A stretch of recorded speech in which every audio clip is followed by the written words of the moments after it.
What's going on, ladies and gentlemen? This is Rich of Review Tech USA, and I have a very special guest, which I'm glad I actually got on the show. I was actually going to film this video today, and he actually got back to me today, saying he would be happy to be on. This is Kieren McCarthy, the tech journalist from The Register, and he was actually the person that Atari went after they said that his article was basically just attacking them. I'll have him explain. The original article from him was actually where he spoke to the COO, Michael Arzt, at GDC, or at least across the street from GDC at a hotel, I believe, right? That's right. And I'll have him explain, but it was a very colorful initial interview on the Atari VCS. For the information that he got or lack thereof. And I'll actually pass it over to Kieren now so he can explain to you in more detail. Well, the very short version was I'd seen the Atari saying they were going to do this months before. And I'd written one article about it. I was a little bit skeptical. I think they were basing it on the fact that there was going to be that Blade Runner movie out. I was a little skeptical, so I started digging around. I think I wrote a short article about it. And then they were due to have their launch, I believe, in December, and then I was just keeping an eye on it. And then it was cancelled I think, literally at the last minute, like a day before. They cancel the Indiegogo like either a day before or that morning, sometime around there, saying that there was missing a key element. Yeah. So I thought at that point, okay, well, this is dead. And then I was very surprised a couple of months later to say, oh, hang on, we're now launching this at GDC. So I thought, well, okay. So, I was going to GDC anyway. So I thought, well, I'll put this on my list of interesting things. This could be interesting. I'd really like to know what on earth they were doing, cancelling a launch the day before, and be interesting. And they said, we'll try out the new prototype. So I thought, well, this is a fun story. So I went along to some hotel room. I think it was a Marriott, and then sat down and talked to their COO, and then. I don't know whether it really comes across in the interview, but from where I was get increasingly, my eyes started bugging. It's like, what on earth is going on here? Did he seem? Now I listened to the entire audio, and I'm sure you're very thankful that you had that because it backs up your claims. But like when you were sitting across from him, did he seem comfortable to talk to you? Like when you were asking questions, was it? I heard his responses, but what kind of reactions were you getting from him? Well, the truth is, I increasingly thought, oh my God, this guy is bullshitting me.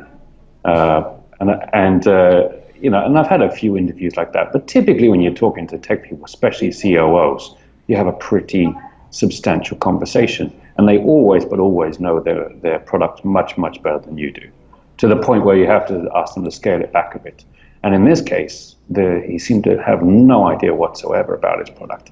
But the thing where I thought this is going to be an interesting one is when I picked up the controller and it was literally made of plastic. I mean, the buttons weren't buttons, and I thought, what on earth is going on here? This is peculiar. So then I let him talk for a bit, and I thought I'd just start asking some questions. And then every question just came up with a non-answer. Now, I don't know whether it comes across in the audio, but he just kept talking over me, talking over, and I was having to assert questions, which is a very strange thing to have to do in an interview. Usually, especially with a COO, they're usually very careful about what they say, and so it's typically me asking the questions and them thinking and very carefully give me an answer. This guy just kept talking and talking and talking. I was having a fight to get questions in, and I thought, this is really not good. So that's what made me write. It was a pretty aggressive article, but I was very confident that this was not a project that was going to happen anytime soon. I think the thing there were two things actually that were red flags to me. Now you said the only, correct me if I'm wrong, but you said in your articles the only thing that was actually working was the the classic or retro controller was actually functioning. Yeah. And what was the huge red flag to me is when you asked him questions about it, which were very simple questions. He couldn't even answer those. He couldn't answer if you plugged it into your PC right now, if it would be recognized. And that was so I was starting out, I thought, with some pretty easy questions. We were not getting into any heavy-duty tech stuff at all. What I was expecting when I thought I was going to talk to the CEO, and then they said, "Oh, we can't make it. We're talking COO." So I thought, okay, we're going to have a full-on technical discussion here. So I started a very simple question. Okay, what happens if I plug this in? That looks like a USB port. Yes, that's USB-C. Great. Now, what happens if I plug that in? And then he just wouldn't answer. So I thought, okay. So then I was like, well, if I say I plug it into another games console, oh, I don't know, it probably wouldn't work. And I thought, what? That was when how do you not know that? I said, what do you mean you don't know what happens with your controller? I mean, I was sort of confused at that point. So, and then it just went on and on and on. And I don't think I got a single straight answer the whole time. I've had very few interviews like that. And at one point, I started looking around, wondering what on earth's going on and if this guy really is who he says he is. And, it just sort of played out like that. It was just a mess. Now, the other thing, too, that was maybe even a bigger red flag, actually, it definitely was a bigger red flag, was they weren't sure what AMD processor they were using. Because you're probably even more familiar with this than me. When a company is developing a piece of hardware, usually years down the line, they already know what kind of graphics processor they're using and CPU they're using. Even if it seems like a lot of people are giving Sony for the PlayStation 5, at least from the rumors we're hearing, they're giving them flack because they may be using the first generation Ryzen processors. But the reason why companies do that is because they want developers to know exactly what kind of, they have the hardware cemented in stone so they can start developing games for these upcoming specs, and they know what they're there to work with. You have Kieren sitting down with Atari. They're supposedly launching this console next year. Yeah. And they don't either. They're like, oh, we may actually go with a different APU or CPU from AMD. Well, what exactly did they say to you with that? Yeah, I have literally never heard anyone talk like that about a product. And I've been doing tech journalism, I don't know how many years now, 15 years, maybe longer. I have never heard that. And he said it in a way that he expected me to think that was fine. Oh, well, we might go with another chip. We've been offered this faster chip. And he said something like, there's always a faster chip. There's always a faster chip. Of course. But I've never in my life heard someone tell me that they haven't even decided on the chip for a product that they were talking about launching. It was so, I thought I didn't quite know what to make of it. And so I started trying to figure out where this guy was coming from. And in my head, I started forming this conclusion, like, this guy is just the marketing guy.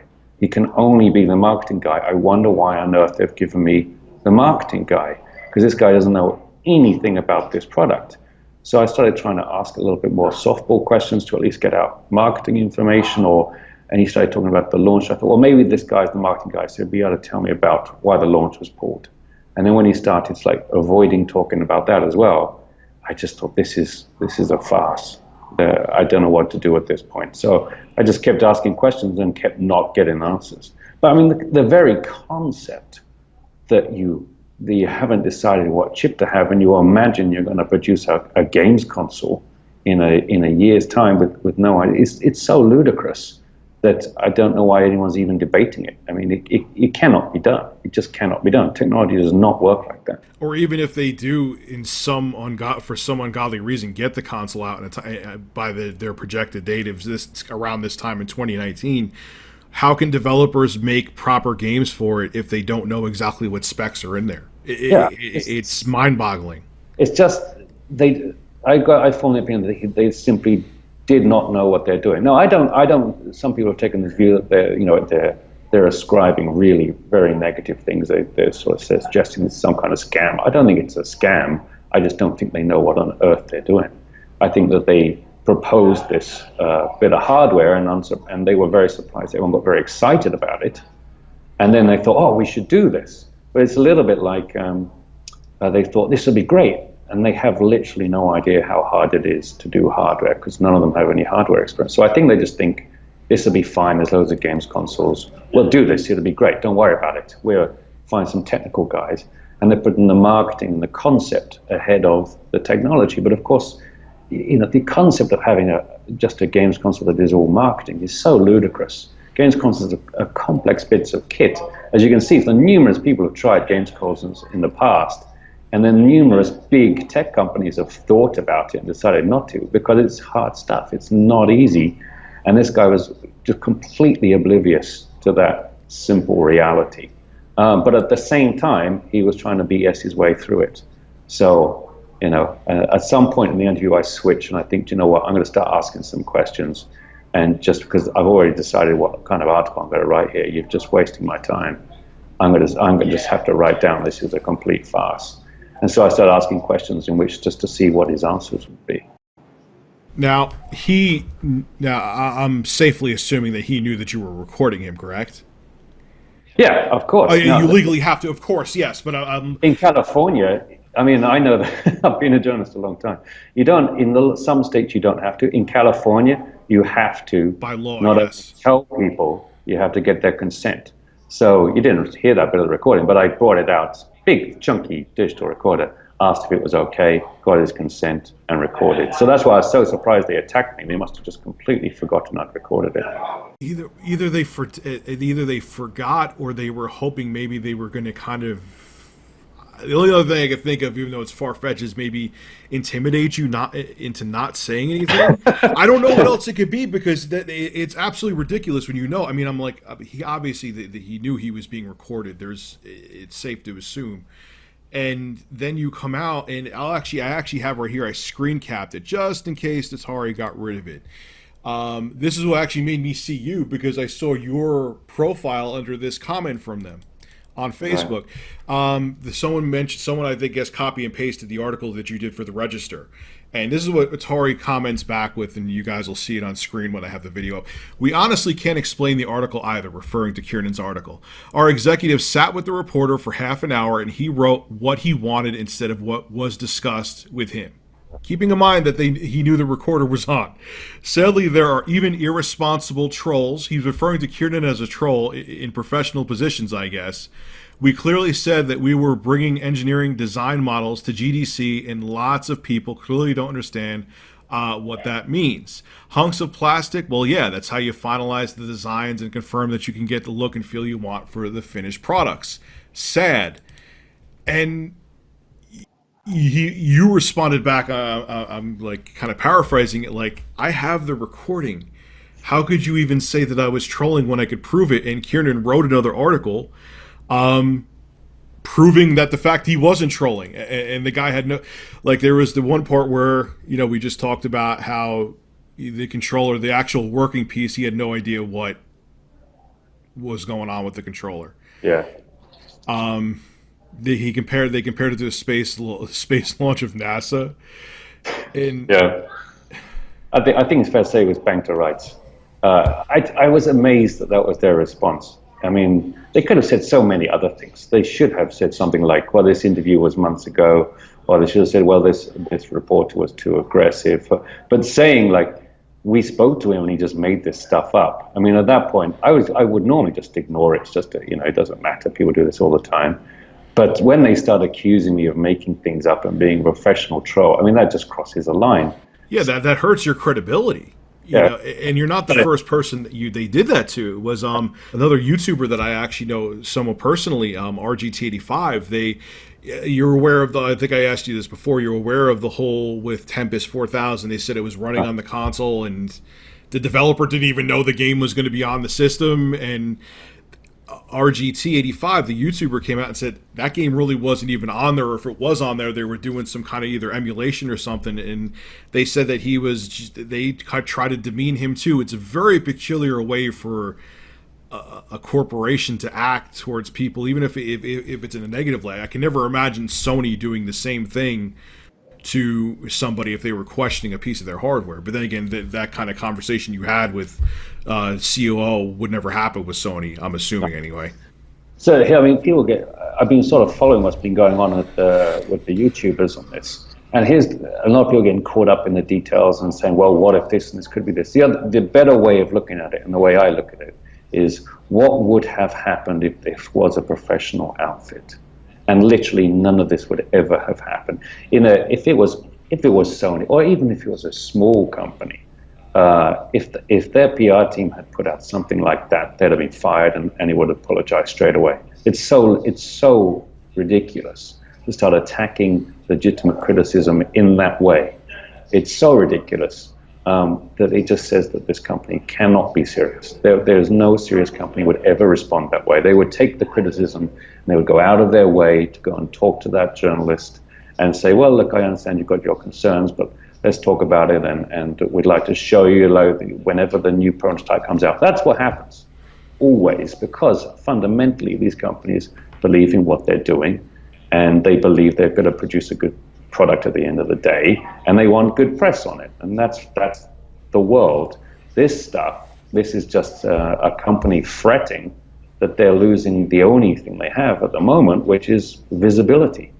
And that's what they were just acting out of, I would imagine, fear that this was all going to blow up in their face. But I've never seen anything as crazy as that. Usually you just get ignored if people don't like you. If anything, I could even argue that companies actually are the opposite spectrum, where they're almost overly apologetic for things they don't even really need to apologize for. Yeah, that's true. That's true. Sometimes they just apologize because it's easier, and they shouldn't. Sometimes they should say, this isn't fair. But very rarely do organizations pick a fight with journalists. That's the strangest thing. I mean, maybe the Trump administration, but I've never seen it in the tech industry until now. It is very strange. Now, say they do actually, this piece of hardware does actually come to fruition, which I hope to God it does at this point, especially since they're pushing close to $3 million on Indiegogo alone. That's a lot of money to take from people and not deliver something, even though they didn't deliver the smartwatch they were affiliated with. And there's another, the Atari Retro portable console, which may never come to fruition. Yeah. What the hell where do you see this thing fitting in the market? Because I can't see it fitting anywhere. You don't either. Okay. I don't see it fitting anywhere. I really thought when they announced this that this would be Nintendo did that retro console, which was a big success, and I thought they're going to come out with an Atari one. They'd use the old styling. This would be fun. It'll be like $100, maybe $150. And they'll do a really nice job bringing in the Atari games, and maybe they'll stick a couple of modern things on. They stick HDMI, and then maybe they'll get 4K, and maybe they'll upgrade their games. I thought this would be like, if they do a good job, this would be a retro console plus. And then I was very surprised when they said, no, we're going to make it a whole modern system. And then there's literally, I do not see the market. Now, there's like 11,000 people that have signed up, which is great, and I'm sure some of them will be happy with it if it ever comes out. But that's not a market. That's 10,000 people. I just cannot see the market for this at all. And when I asked him about it, I specifically said, what is the market? Because I was confused. So I thought, if the marketing guy, he must have an idea of the market. And I was intrigued as to what he saw as being the market. And he couldn't give me a decent answer. So I don't know where on earth this is going to fit in. There is no way I would pay that amount of money for what this product looks like. You just go and get a new PlayStation, wouldn't you? I mean, it makes no sense to me at all. There are times that there are sales on the PlayStation 4 and base Xbox One that actually is going to be cheaper than what Atari is offering. And there are still more capable systems. At least even Atari says that the chipsets inside the PS4 and base Xbox One are more capable than what they're going to be offering. So I just hope that they didn't, try to swindle thousands of people into purchasing something for the sake of nostalgia.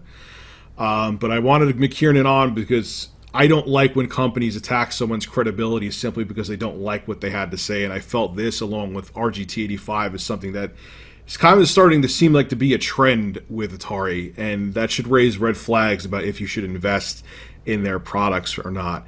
Kieren, I really thank you for coming on. I will have links below in the description he backs up his case with audio evidence that he was not being a professional troll, and you can go check those out. And I really appreciate you having on. It'll be very interesting if the Atari VCS ever comes to fruition. Thank you so much for coming on the show. My pleasure. Take it easy.